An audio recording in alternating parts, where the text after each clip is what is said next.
Welcome to BBC Learning English. I'm Sam, and today we are talking about the third conditional. The third conditional is a little strange because we're talking about something that didn't happen in the past. Why would we do that?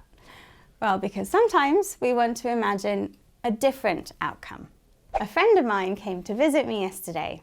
It was a surprise, so when I opened my front door, I said, "If I'd known you were coming, I would have baked a cake." Did I know she was coming? No. Did I bake a cake? No.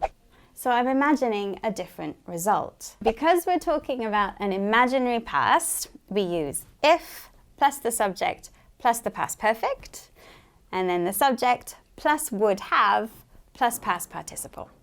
And you can also swap those round. What would you have done if you'd known your friend was coming?